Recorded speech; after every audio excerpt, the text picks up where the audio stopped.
Hello everyone. आज इस video में हम बात करेंगे संस्थाओं के कामकाज के विषय में और संस्थाओं के कामकाज के एक महत्वपूर्ण टॉपिक न्यायपालिका के विषय में। न्यायपालिका, जैसा कि आप सब जानते हैं, सरकार का एक महत्वपूर्ण अंग है। सरकार एक लोकतांत्रिक शासन व्यवस्था में सरकार के 3 अंग होते हैं। अगर हम सरकार के अंगों की बात करें तो सरकार के 3 अंग होते हैं और उन 3 अंगों में न्यायपालिका एक बहुत ही महत्वपूर्ण एक संस्था है, बहुत ही महत्वपूर्ण अंग है। प्रश्न उठता है कि भाई न्यायपालिका किसे कहते हैं या न्यायपालिका क्या है। विधानपालिका और कार्यपालिका की तरह न्यायपालिका भी सरकार का एक अंग है, नंबर 1। और नंबर 2, सरकार का वह अंग जो कानून की व्याख्या करता है और विवादों का निपटारा करता है, न्याय व्यवस्था स्थापित करता है, उसे हम न्यायपालिका कहते हैं। तो न्यायपालिका का अपना ही महत्व है, इसकी अपनी ही अनिवार्यता है। प्रश्न उठता है कि न्यायपालिका की क्या अनिवार्यता है, क्या ज़रूरत है और इसका क्या महत्व है। इसके महत्व को समझने के लिए, इसकी अनिवार्यता को समझने के लिए हम लॉर्ड ब्राइस को कोट कर सकते हैं। लॉर्ड ब्राइस, जो कि इंग्लैंड के एक बहुत ही महत्वपूर्ण चिंतक थे, राजनीतिक शास्त्र के विद्वान थे, और राजनीति शास्त्र के विद्वान होने के नाते उन्होंने न्यायपालिका की अनिवार्यता, उसके महत्व पर विशेष बल दिया था। उन्होंने कहा कि अगर सरकार के 3 अंग हैं तो सरकार अच्छी है या बुरी, इसकी कसौटी अगर है तो वो न्यायपालिका है। मैं उन्हीं के शब्दों को यहाँ प्रस्तुत करता हूँ। लॉर्ड ब्राइस ने कहा था कि there is no better test of excellence of a government than the efficiency of its judicial system. अर्थात किसी शासन की श्रेष्ठता जांचने के लिए उसकी न्याय व्यवस्था की निपुणता से बढ़कर और कोई अच्छी कसौटी हो ही नहीं सकती। उन्होंने कहा कि अगर शासन अच्छा है या बुरा, इसकी जांच हम कैसे करें, तो उन्होंने बताया कि हमें उस शासन की न्याय व्यवस्था को देखना चाहिए। अगर उस शासन में न्याय व्यवस्था अच्छी है, न्याय व्यवस्था बेहतर है, तो फिर वह शासन प्रणाली बेहतर होगी, श्रेष्ठ होगी।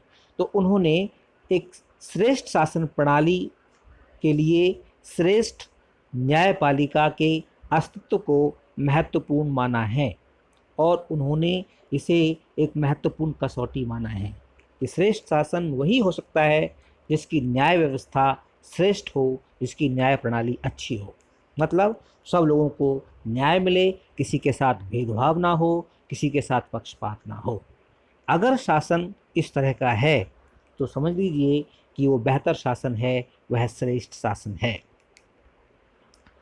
इसके साथ ही जैसे कि हम जानते हैं कि भारत के संविधान ने भारत को एक संघात्मक शासन व्यवस्था दी है। We have a federal system as according to the constitution of India, जिसमें 2 बड़े साझीदार हैं, 2 बड़े हिस्सेदार हैं। एक है संघात्मक सरकार, अर्थात यूनियन गवर्नमेंट, जिसको हम केंद्र सरकार कहते हैं, फेडरल गवर्नमेंट भी कहते हैं उसे, नेशनल गवर्नमेंट भी कहते हैं। और दूसरा बड़ा भागीदार है राज्य गवर्नमेंट, राज्य सरकार। और हमारे यहाँ वर्तमान में 28 राज्य हैं और उन 28 राज्यों की अपनी अपनी सरकारें हैं। 28 राज्यों का भारत एक संघ है। भारत का संविधान भारत को एक राज्यों का संघ घोषित करता है। इसका अनुच्छेद 1, article 1 of the Indian constitution declares that India that is Bharat shell be a union of states, अर्थात भारत राज्यों का संघ होगा। तो एक संघीय व्यवस्था को हमने अपनाया है, और इस संघीय व्यवस्था में जो अधिकार, जो शक्तियां केंद्र सरकार को दी गई हैं, लगभग वैसी ही शक्तियां राज्य सरकारों के पास भी हैं। कानून बनाने की शक्ति, कानून को लागू करने की शक्ति, या फिर न्याय संबंधी शक्ति, विकास करने की शक्ति राज्यों के पास भी है। यद्यपि संघात्मक सरकार में शासन व्यवस्था के अंतर्गत राज्यों और केंद्र में उनके अपने अलग अलग अधिकार क्षेत्र हैं, जिनको संविधान में 3 सूचियों के द्वारा बांट दिया गया है। 3 सूचियां हैं, महत्वपूर्ण सूचियां। एक संघ सूची है, दूसरी राज्य सूची है, और तीसरी समवर्ती सूची है। संघ सूची में जो विषय हैं, उनके ऊपर कानून बनाने का अधिकार सिर्फ और सिर्फ संसद को है, इंडियन पार्लियामेंट को है, अर्थात भारत सरकार को है, केंद्र सरकार को है। और राज्य सूची में जो विषय दिए गए हैं, उन पर कानून बनाने का प्रमुख अधिकार राज्यों को है। हालांकि विशेष परिस्थितियों में केंद्र सरकार भी, अर्थात संसद भी, राज्य सूची के विषयों पर कानून बना सकती है। तीसरी सूची जो समवर्ती सूची है, उस सूची में जो विषय दिए गए हैं, उन पर कानून बनाने का अधिकार दोनों को है, केंद्र सरकार को भी है और राज्य सरकार को भी है। लेकिन यदि दोनों में टकराव हो, तो फिर केंद्र सरकार द्वारा अर्थात संसद द्वारा बनाया गया कानून महत्वपूर्ण है, और उसी का एक तरह से महत्व है, और राज्य के द्वारा बनाया गया कानून महत्वहीन है, उसका कोई महत्व नहीं है। इसी तरह से राज्यों के बीच, जैसे कि हमारे यहाँ 28 राज्य हैं और वर्तमान में 9 केंद्र शासित प्रदेश हैं। पहले 7 थे, जम्मू कश्मीर एक स्टेट था, और अब इस जम्मू कश्मीर 2 केंद्र शासित प्रदेशों में विभाजित कर दिए गए हैं। एक जम्मू कश्मीर है, दूसरा लद्दाख है। तो इस तरह से संघ शासित प्रदेश या केंद्र शासित प्रदेश 9 हो गए हैं। तो इन 9 केंद्र शासित प्रदेशों और 28 राज्यों के बीच कोई विवाद हो सकता है। एक राज्य, 2 राज्यों के बीच विवाद हो सकता है ना, 3 राज्यों के बीच विवाद हो सकता है, किसी राज्य का केंद्र के साथ विवाद हो सकता है। तो इन विवादों का समाधान करने का जो भूमिका है, वो न्यायपालिका को ही दी गई है। इसी तरह से मैरियट का भी कहना है कि यदि न्याय करने में कोई त्रुटि हो या देर लगती हो, तो व्यक्ति के जान माल की रक्षा संभव नहीं है। मतलब न्याय बहुत ही महत्वपूर्ण है। जिस राज्य में न्याय नहीं है, वह राज्य ना तो लोकतांत्रिक हो सकता है, और श्रेष्ठ तो वो हो ही नहीं सकता। तो न्याय की व्यवस्था करना, ये न्यायपालिका की बहुत ही महत्वपूर्ण जिम्मेदारी है। इसके अलावा न्यायपालिका का महत्व इस बात से भी है कि यह कानून का शासन स्थापित करती है। It establishes rule of law, it ensures rule of law. कानून का शासन, विधि का शासन, कानून का राज स्थापित करने की जिम्मेदारी न्यायपालिका को ही दी गई है। इसका मतलब ये हुआ कि अगर कार्यपालिका या विधान पालिका कोई ऐसा कानून बनाते हैं जिसमें मनमानी हो रही है, मनमर्जी हो रही है, या कोई ऐसा आदेश देती है कार्यपालिका जिसमें मनमानी है, संविधान का उल्लंघन हो रहा है, अन्याय हो रहा है किसी के साथ, तो फिर उसे रोकने का अधिकार न्यायपालिका के पास है। तो इस तरह से न्यायपालिका कानून का राज, विधि का शासन, रूल ऑफ लॉ स्थापित करती है। रूल ऑफ लॉ या कानून का शासन की जो अवधारणा है या जो कॉन्सेप्शन है, ये कहाँ से आया?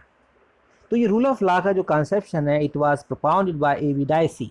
एवी डायसी एक बहुत ही महत्वपूर्ण और बहुत ही चर्चित, बहुत ही विख्यात राजनीतिक शास्त्र के एक तरह से बड़े विद्वान रहे हैं, वो बहुत बड़े स्कॉलर रहे हैं, और उन्होंने कानून का शासन, रूल ऑफ लॉ का कॉन्सेप्ट प्रस्तुत किया, जिसका मतलब है कि सरकार कानून के मुताबिक काम करे।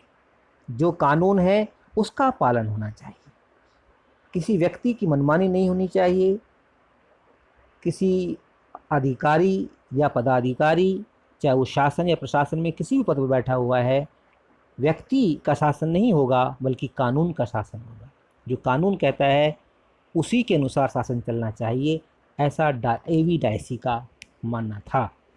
कानून के शासन की व्याख्या करते हुए उन्होंने बताया कि कोई भी व्यक्ति जब तक कि उसे साफ तौर पर किसी कानून के द्वारा या किसी कानून का उल्लंघन नहीं किया करने पर और किसी सामान्य न्यायालय के में उसके विरुद्ध मुकदमा चलाए बिना उसे हम गिरफ्तार नहीं कर सकते हैं, उसे दोषी नहीं ठहरा सकते हैं। किसी भी न्यायालय में उसके विरुद्ध मुकदमा चलाकर ही और उसका अपराध सिद्ध होने पर ही उसे दंड दिया जा सकता है। जब तक न्यायालय में उसके विरुद्ध मुकदमा नहीं चलाया जाता या और उसका अपराध सिद्ध नहीं होता, तब तक हम उसे दंडित नहीं कर सकते। यह कानून के शासन और रूल ऑफ लॉ का एक बहुत ही महत्वपूर्ण सिद्धांत है। डायसी आगे कहते हैं कि कोई भी व्यक्ति कानून से ऊपर नहीं है, नोबडी इज अबव लॉ। चाहे वह किसी भी पद पर बैठा हुआ है, चाहे वो शासन के सर्वोच्च शिखर पर ही बैठा हो, व्यक्ति है या पदाधिकारी है, वह कानून से ऊपर नहीं हो सकता। उदाहरण के लिए हमारे देश में सर्वोच्च शिखर पर जो पदाधिकारी है वह राष्ट्रपति महोदय है। उसके बाद प्रधानमंत्री, दूसरे मंत्री, सुप्रीम कोर्ट के खुद जजेस, दूसरे महत्वपूर्ण और महत्वपूर्ण जो है मंत्रालयों के अधिकारी, वो कोई भी व्यक्ति कानून से ऊपर नहीं हो सकता। सब कानून के अधीन हैं और उन्हें कानून के मुताबिक ही निर्णय लेने का अधिकार है, कानून के मुताबिक कार्य करने का अधिकार है। तो कोई भी व्यक्ति कानून से ऊपर नहीं है। ये एक महत्वपूर्ण सिद्धांत है कानून के शासन का। और तीसरा महत्वपूर्ण सिद्धांत है इसका डायसी के अनुसार कि संविधान के सामान्य सिद्धांत और नियम न्यायालयों के सामने प्रस्तुत किए गए मुकदमों पर उनके द्वारा दिए गए निर्णयों के आधार पर बने हैं। तो ये दर्शाता है कि न्यायपालिका का बहुत ही महत्व है, क्योंकि यह कानून का शासन, रूल ऑफ लॉ स्थापित करता है। इसके अलावा न्यायपालिका का महत्व इसलिए भी है क्योंकि यह संविधान की व्याख्या करती है। Judiciary interprets the constitution. संविधान में क्या लिखा है और उसका क्या मतलब है, इसकी व्याख्या करने का अधिकार सिर्फ और सिर्फ किसको है? सिर्फ और सिर्फ वो न्यायपालिका को है। न्यायपालिका द्वारा दिया गया निर्णय अंतिम निर्णय माना जाता है। इसके साथ ही न्यायपालिका का महत्व इस बात के लिए भी है कि यह संविधान की रक्षा करती है। It is the guardian of the constitution. संविधान को प्रोटेक्ट करना, संविधान की रक्षा करना न्यायपालिका की जिम्मेदारी है। कहाँ पर? लोकतांत्रिक देशों में। ठीक है, तो लोकतांत्रिक देशों में न्यायपालिका एक महत्वपूर्ण सरकार के घटक के रूप में काम करती है और संविधान की रक्षा करने का दायित्व निभाती है, जो इसके महत्व को और इसके औचित्य को सिद्ध कर देता है।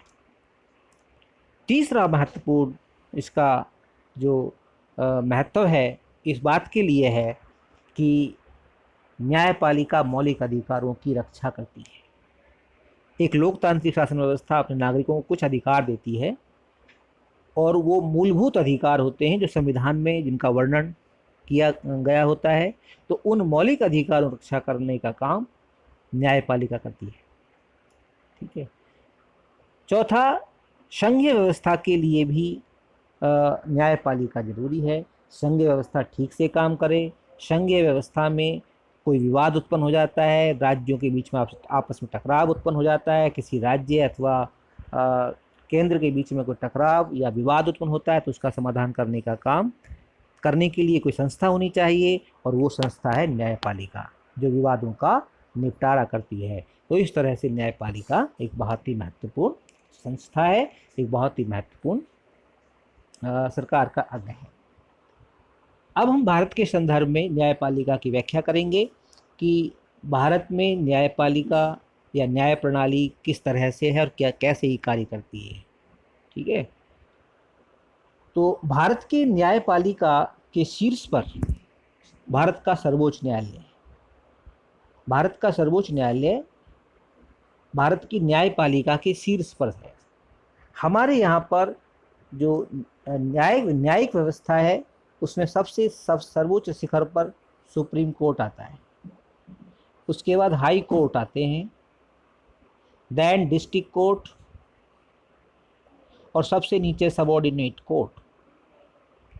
सो एक तरह से 4 लेयर सिस्टम है ये, कि सबसे ग्रास रूट लेवल पर, सबसे नीचे जहाँ पर वाद विवाद की शुरुआत होती है, लोगों के बीच में लड़ाई झगड़े होते हैं, कानूनी, दीवानी और फौजदारी जो विवाद होते हैं, उनकी शुरुआत सबऑर्डिनेट कोर्ट में होती है। फिर वो सबऑर्डिनेट कोर्ट से मामला आता है डिस्ट्रिक्ट कोर्ट में, जिला न्यायालय में, और जिला न्यायालय से मामला आता है हाई कोर्ट में, उच्च न्यायालय में, और अंततः मामला आता है सुप्रीम कोर्ट में, अर्थात सर्वोच्च न्यायालय या उच्चतम न्यायालय। तो सर्वोच्च न्यायालय न्यायिक व्यवस्था की शीर्ष संस्था है और न्यायिक व्यवस्था का एक प्रशासक भी है।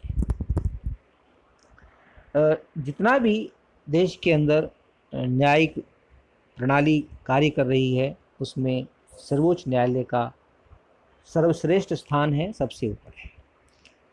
आगे हम देखेंगे कि ये जो भवन दिया हुआ है, पिक्चर जो भवन दिखाया जा रहा है, ये भारत का सर्वोच्च न्यायालय है, supreme court of India, that is situated in Delhi, new Delhi, नई दिल्ली में स्थित है। ठीक है, नई दिल्ली में स्थित है सर्वोच्च न्यायालय। क्वेश्चन आता है कि सर्वोच्च न्यायालय कहाँ पर स्थित है, तो सर्वोच्च न्यायालय नई दिल्ली में स्थित है। ये इसकी आप बिल्डिंग देख सकते हैं, इस तरह का ये एक बहुत ही सुंदर भव्य भवन है, इमारत है, जिसमें भारत के सर्वोच्च न्यायालय का मुख्य न्यायाधीश बैठता है और दूसरे अन्य न्यायाधीश बैठ कर के विवादों का समाधान करते हैं, विवादों का निपटारा करते हैं। यह नई दिल्ली में स्थित है, जैसे मैंने आपको बता दिया। अब आता है कि इसकी कंपोजिशन क्या है, what is the composition of supreme court, या रचना क्या है इसकी। रचना का मतलब है कि इसमें कितने न्यायाधीश हैं और वो न्यायाधीश कैसे उनकी नियुक्ति होती है, कितना कार्यकाल होता है उनका, ठीक है, और उनकी कैसे उन्हें पद से हटाया जा सकता है या उनकी सीट कैसे खाली हो सकती है, इसके बारे में हम चर्चा करेंगे। तो अगर हम ये शुरुआत में ये देखें कि सर्वोच्च न्यायालय, अगर हम पीछे जाएं तो जो सुप्रीम कोर्ट ऑफ इंडिया है इसकी स्थापना 26 जनवरी 1950 को हुई थी। कब हुई थी? 26 जनवरी 1950। 26 जनवरी 1950। हालांकि ये जो सर्वोच्च न्यायालय था या सुप्रीम कोर्ट था, यह संघीय न्यायालय के रूप में मौजूद था, संघीय फेडरल कोर्ट के रूप में ये कार्य कर रहा था, और जिसकी स्थापना 1937 में हो गई थी। 1937 में 1937 में पहली बार देश में एक फेडरल कोर्ट की स्थापना हुई, एक संघीय न्यायपालिका की स्थापना हुई, और इसकी स्थापना का जो आधार था वो 1935 का अधिनियम था। 1935 का भारत सरकार अधिनियम, ब्रिटिश गवर्नमेंट, जब भारत उस समय अंग्रेज़ों के अधीन था, तो उस समय अंग्रेजी सरकार एक एक्ट लेके आई थी जिसे 1935 के भारत सरकार अधिनियम के नाम जाना जाता है। तो यह भी अपने आप में उस समय का एक संविधान था, और उस संविधान के अनुसार देश की शासन प्रणाली चलाई जा रही थी, और उस 1935 के एक्ट के अनुसार देश में फेडरल कोर्ट की स्थापना हुई थी। फेडरल कोर्ट, ठीक है, इसको हम फेडरल कोर्ट या संघीय न्यायपालिका के नाम से, संघीय न्यायालय के नाम से जानते हैं। यही संघीय न्यायालय 26 जनवरी 1950 को और मजबूत बनाया गया, इसे और सुदृढ़ किया गया और इसको नया नाम दिया गया सुप्रीम कोर्ट ऑफ इंडिया, भारत का सर्वोच्च न्यायालय, उच्चतम न्यायालय। सर्वोच्च न्यायालय के अगर हम जजेस की बात करते हैं कि इसमें कितने न्यायाधीश हैं, तो शुरुआत में जब 26 जनवरी 1950 को सर्वोच्च न्यायालय ने काम करना शुरू किया तो उस वक्त इसमें 1+7 यानी कुल 8 जजेस थे। ठीक है, 8 जज थे इसके, 8 जज न्यायाधीश, क्लियर। जिसमें एक जो जज था वो मुख्य न्यायाधीश, क्योंकि सर्वोच्च न्यायालय में एक मुख्य न्यायाधीश है जिसको हम चीफ जस्टिस ऑफ इंडिया कहते हैं, CJI। क्या कहते हैं? CJI, chief justice of India. एक CJI है, चीफ जस्टिस ऑफ इंडिया है, और अन्य 7 जजेस हैं। और ये जो संख्या है लगातार बढ़ती रही है, और वर्तमान अगर हम बात करें तो वर्तमान में सुप्रीम कोर्ट में कुल 34 जजेस हैं, जिनमें एक CJI है, चीफ जस्टिस ऑफ इंडिया, सर्वोच्च न्यायालय का मुख्य न्यायाधीश, और 33 अन्य न्यायाधीश हैं। तो इस तरह से कुल 34 न्यायाधीश वर्तमान में भारत की सर्वोच्च न्यायालय में कार्यरत हैं। 34 जजेस, ठीक है, भारत की न्यायपालिका में हैं। अधिकतम संख्या 34 है, एक जिसमें एक मुख्य न्यायाधीश है और 33 अन्य। मुख्य न्यायाधीश न्यायपालिका का मुख्य प्रशासक है। सारा न्यायिक प्रशासन, न्यायिक तंत्र मुख्य न्यायाधीश के अधीन ही कार्य करता है। अब हम बात करेंगे कि भाई जो ये न्यायाधीश हैं इनकी नियुक्ति कैसे होती है। ठीक है, हाउ आर दी जजेस ऑफ सुप्रीम कोर्ट अपॉइंटेड, कैसे उनका अपॉइंटमेंट होता है। तो इस संविधान के अनुसार जब 26 जनवरी 1950 को संविधान लागू हुआ तो सर्वोच्च न्यायालय और उच्च न्यायालय के न्यायाधीशों को नियुक्त करने की जिम्मेदारी या उत्तरदायित्व या अधिकार राष्ट्रपति को दिया गया था, प्रेसिडेंट ऑफ इंडिया। ठीक है, राष्ट्रपति को दिया गया था, क्योंकि सर्वोच्च न्यायालय की रचना में ही मैं आपको एक बता दूं कि सर्वोच्च न्यायालय का जिक्र भारत के संविधान के अनुच्छेद 124 में दिया गया है, आर्टिकल 124। ठीक है, आर्टिकल 124, जिसमें व्यवस्था दी गई है कि there shall be a supreme court of India, भारत का एक सर्वोच्च न्यायालय होगा। क्लियर, 124 के अंतर्गत। और जजेस की जो नियुक्ति है, उन जजेस की नियुक्ति करने की जिम्मेदारी राष्ट्रपति को सौंपी गई है। तो राष्ट्रपति ये नियुक्तियां करते आ रहे थे, लेकिन 1993 में 1993 में सुप्रीम कोर्ट के 9 जजेस की पीठ ने, ठीक है, 9 जजों की पीठ ने एक फैसला दिया, और उस फैसले के अनुसार राष्ट्रपति के लिए कॉलेजियम की राय लेना या कॉलेजियम के परामर्श को अनिवार्य कर दिया गया। ये कॉलेजियम क्या है? कॉलेजियम का मतलब सर्वोच्च न्यायालय के शीर्ष 5 जज या सीनियर मोस्ट जो 5 जज हैं वो मिलकर के कॉलेजियम कहलाता है। ठीक है, एक कॉलेजियम व्यवस्था आ गई 1993 से, और इस कॉलेजियम व्यवस्था के अंतर्गत जजेस की नियुक्ति राष्ट्रपति ही करते हैं, लेकिन राष्ट्रपति नियुक्ति करते समय मनमानी नहीं करते, बल्कि वह कॉलेजियम के परामर्श से ही इन जजेस की नियुक्ति करते हैं। और इस कॉलेजियम में जो सर्वोच्च जो सीनियर मोस्ट है वो बारी बारी से सर्वोच्च न्यायालय का मुख्य न्यायाधीश बनता रहता है। 1993 के बाद ये व्यवस्था कायम है।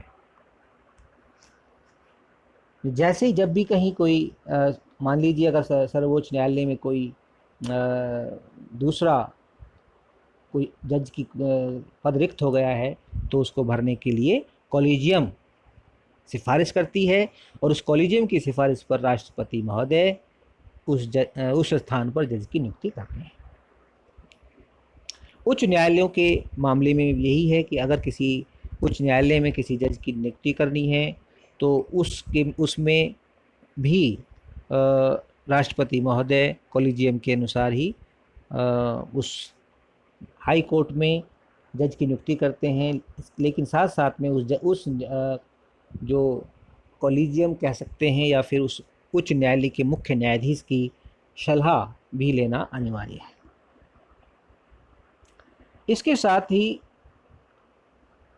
अब प्रश्न उठता है कि भाई जजेस का कार्यकाल कितना है, जज कितने समय तक कार्य कर सकते हैं। तो जजेस के लिए संविधान में 65 वर्ष की आयु तक कार्य करने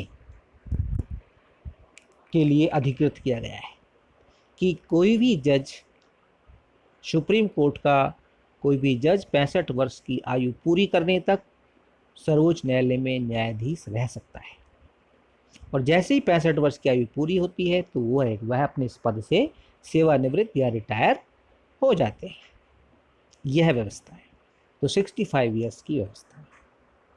इसके अलावा कोई भी जज अपने पद से पहले, सेवानिवृत्ति से पहले भी त्यागपत्र दे सकते हैं या उन्हें उनके पद से हटाया भी जा सकता है। दो तरह से और उनकी जो जज का जो पद है वो खाली हो सकता है। ठीक है।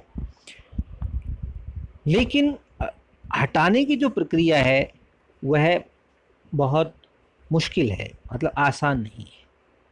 किसी भी जज को, सर्वोच्च न्यायालय के किसी भी जज को और उच्च न्यायालय के किसी भी जज को हटाने के लिए संसद में महाभियोग प्रस्ताव पास करना जरूरी है।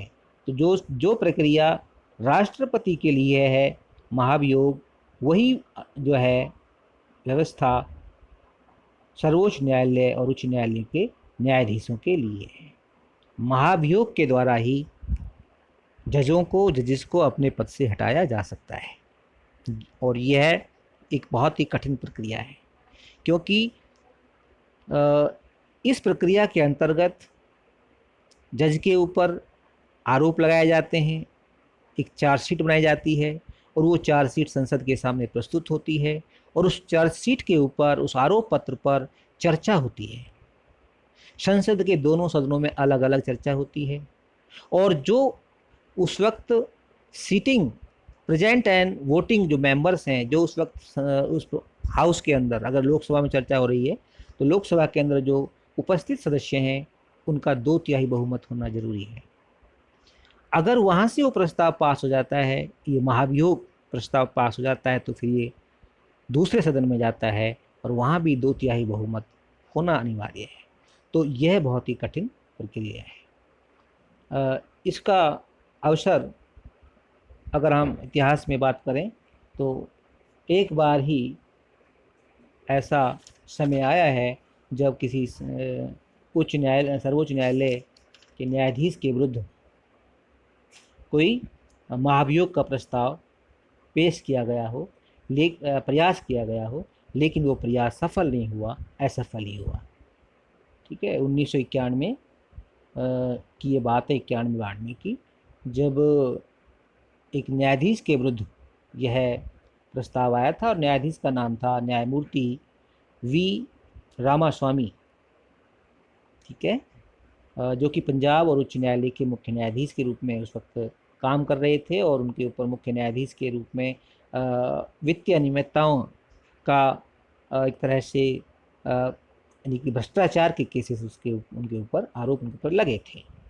लेकिन वो उनके विरुद्ध जो प्रस्ताव था, महाभियोग प्रस्ताव, वो पास नहीं हो सका और वो अपने पद पर बने रहे। इसके अलावा अब प्रश्न उठता है कि भाई सर्वोच्च न्यायालय के न्यायाधीश के लिए क्या योग्यताएं हैं, कौन व्यक्ति न्यायाधीश बन सकता है, सर्वोच्च न्यायालय का न्यायाधीश कौन हो सकता है। तो इसके लिए 4-5 कंडीशंस हैं बहुत इम्पोर्टेंट, जिसमें पहला कंडीशन तो यही है कि वो भारत का नागरिक होना चाहिए। ठीक है। भारतीय नागरिक हो भारतीय नागरिक, ठीक है। नंबर 2, 65 वर्ष से अधिक का नहीं होना चाहिए। अगर 65 वर्ष का हो ही गया है कोई जज, तो फिर वो सर्वोच्च न्यायालय का न्यायाधीश नहीं बन सकता। इसके अलावा वह 5 वर्ष तक देश के किसी उच्च न्यायालय अथवा 2 से अधिक उच्च न्यायालयों में न्यायाधीश के पद पर कार्य कर चुका हो, ठीक है। 5 वर्ष तक वो किसी उच्च न्यायालय में न्यायाधीश के रूप में उसने काम कर लिया हो, 5 वर्ष तक। हाई कोर्ट में जो भारत के अंदर 24 हाई कोर्ट्स हैं वर्तमान में, तो इनमें से किसी भी उच्च न्यायालय में अगर कोई जज के रूप में 5 साल तक कार्य सेवा दे चुका है, तो वो सर्वोच्च न्यायालय का न्यायाधीश बनने की योग्यता प्राप्त कर लेता है। इसके अलावा तीसरी महत्वपूर्ण जो इसकी योग्यता है वह है कि 10 वर्ष तक, ठीक है, किसी भी उच्च न्यायालय में एडवोकेट के रूप में कार्य कर चुका हो। 10 वर्ष का प्रावधान है कि 10 वर्ष तक उन्होंने हाई कोर्ट्स में, किसी भी हाई कोर्ट में अगर उन्होंने सेवा की है, प्रैक्टिस की है एडवोकेट के रूप में, वकील के रूप में, तो वह भी सर्वोच्च न्यायालय का न्यायाधीश बनने के योग्य है। और चौथा महत्वपूर्ण जो योग्यता है वह है कि वह राष्ट्रपति की दृष्टि में एक बहुत ही बड़ा विख्यात, पारंगत विधिवेता होना चाहिए, ज्यूरिस्ट, यानी कि बहुत बड़ा कानून का जानकार हो राष्ट्रपति की नज़र में, तो वह भी योग्यता रखता है सर्वोच्च न्यायालय का न्यायाधीश बनने की। अब हम इसके अंतिम पड़ाव की ओर चलते हैं कि सर्वोच्च न्यायालय के न्यायाधीश, सर्वोच्च न्यायालय की क्या शक्तियां हैं, उसका क्या क्षेत्राधिकार है। तो सर्वोच्च न्यायालय की शक्तियों और उसके क्षेत्राधिकार को हम मूलतः 2 भागों में बांटते हैं। एक उसका मूल अथवा प्रारंभिक अधिकार क्षेत्र है, ठीक है, और दूसरा अपीलीय अधिकार क्षेत्र, ठीक है। पहला ज्यूरिसडिक्शन है पहला ओरिजिनल ज्यूरिसडिक्शन, जिसमें आरंभिक अधिकार क्षेत्र, यानी कि ऐसे विवाद जो सर्वोच्च न्यायालय में सीधे जा सकते हैं।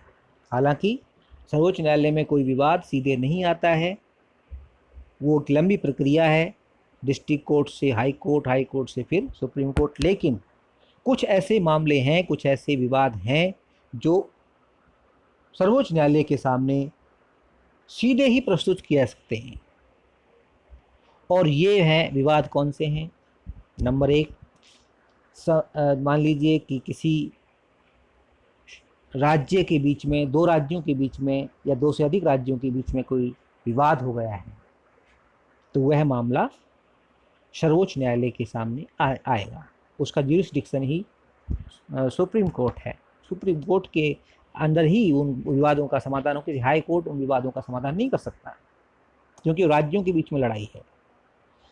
यदि किसी 1 या 2 राज्य एक तरफ हों और केंद्र सरकार एक तरफ हो, यानी राज्य और केंद्र के बीच में कोई विवाद है, तो उसका जो समाधान है वो भी सर्वोच्च न्यायालय के द्वारा ही किया जाता है, तो वो भी उसके प्रारंभिक अधिकार में आता है। तीसरा महत्वपूर्ण जो आरंभिक क्षेत्राधिकार में विषय आता है वह है मौलिक अधिकारों का उल्लंघन, वायलेशन ऑफ फंडामेंटल राइट्स।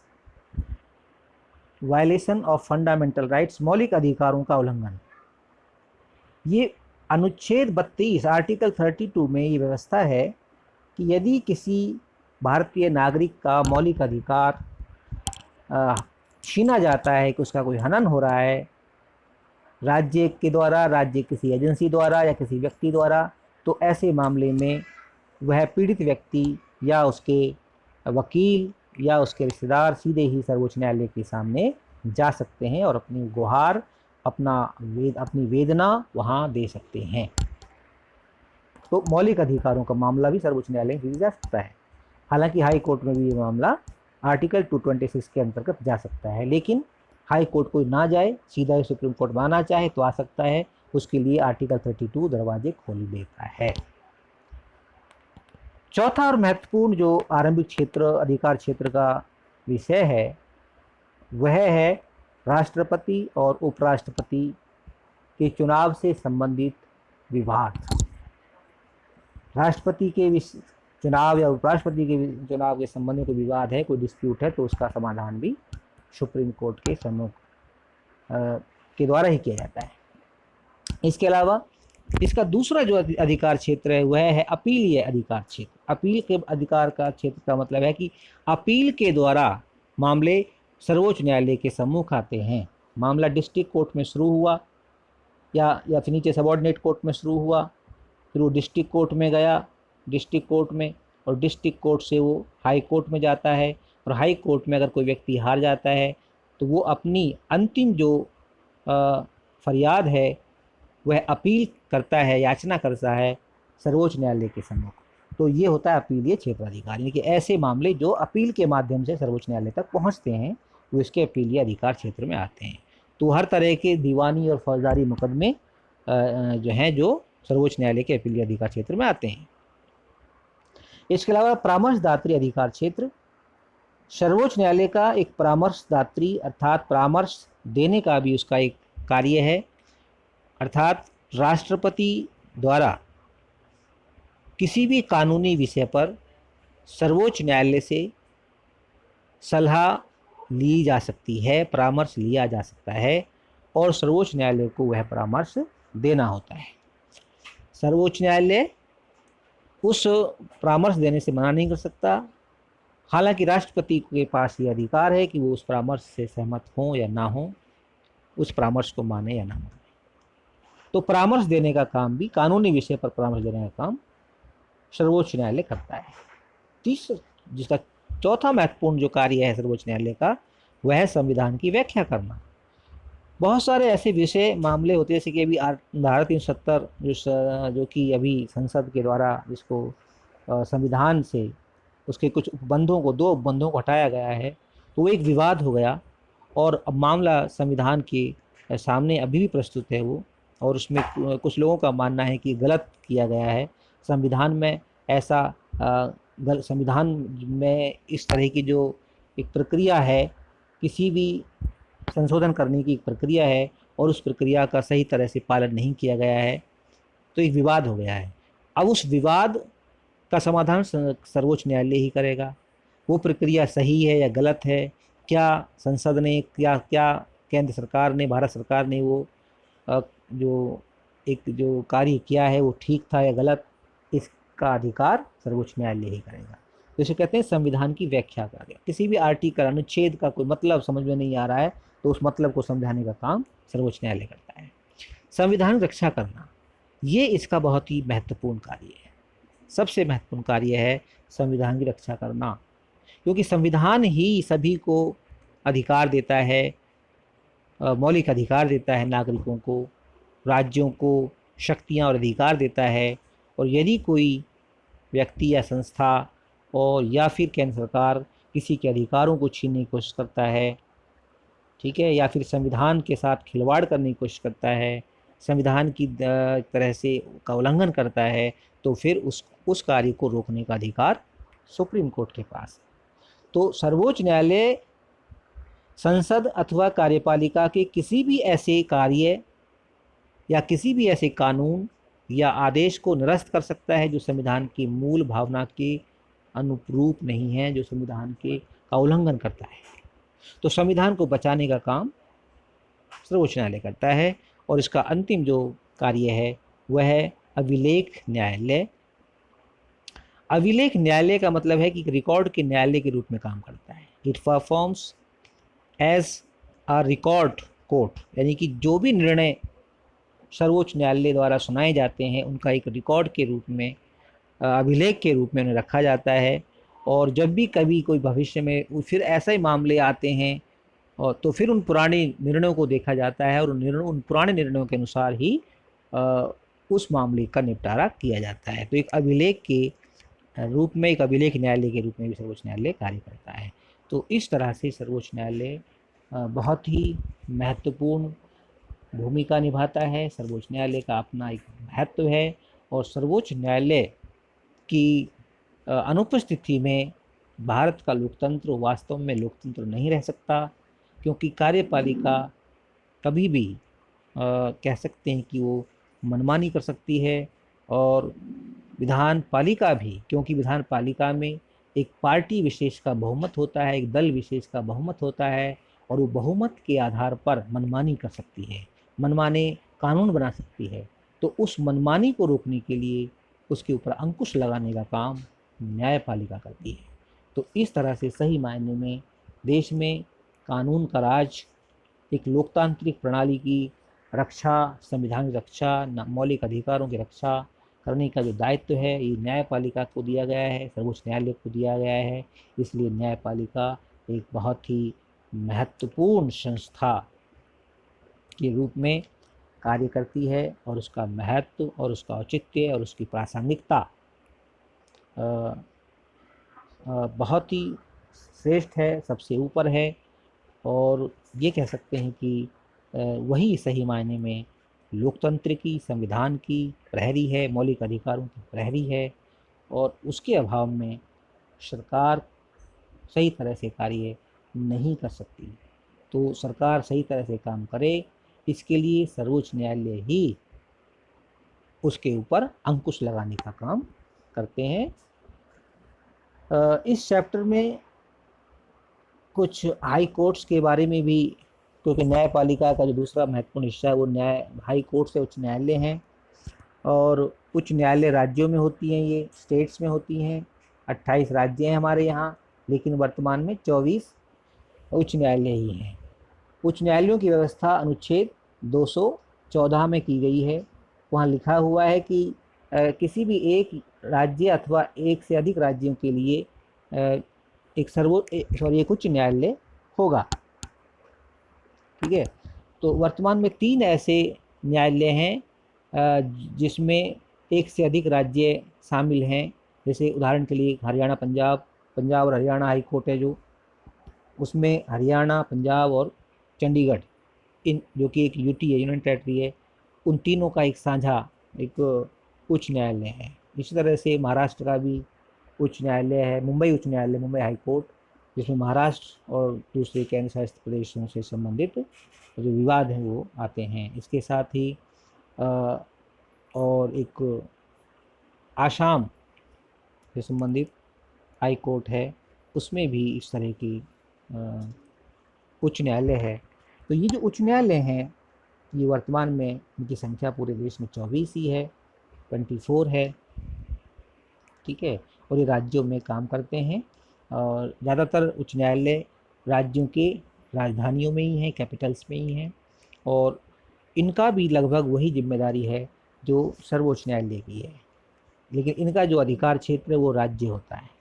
ठीक है, इनका जो अधिकार क्षेत्र है वो राज्य है, एक स्टेट है। लेकिन जो इसके जो कार्य हैं उसमें हम उनको भी प्रारंभिक और मौलिक और अपीलीय क्षेत्राधिकार में बांट सकते हैं, और इसके जो प्रारंभिक जो अधिकार क्षेत्र है उसमें मौलिक अधिकार से संबंधित मामले आते हैं, जिन्हें ये आर्टिकल 226 के अंतर्गत सुनता है। तो इस तरह से इस वीडियो में बस इतना ही, क्योंकि ये बहुत बड़ा वीडियो बन जाएगा फिर, और फिर इससे बच्चों को समझने में दिक्कत आएगी और इसको सुन नहीं पाएंगे ज़्यादा समय तक। तो इस वीडियो को यहीं ख़त्म करते हैं। वीडियो आपको अच्छा लगे तो इसे लाइक और शेयर करना ना भूलें, और यदि आपने चैनल सब्सक्राइब नहीं किया तो प्लीज़ चैनल को सब्सक्राइब कर लें, ताकि आने वाली वीडियोस की सूचना आपको समय पर मिल सके।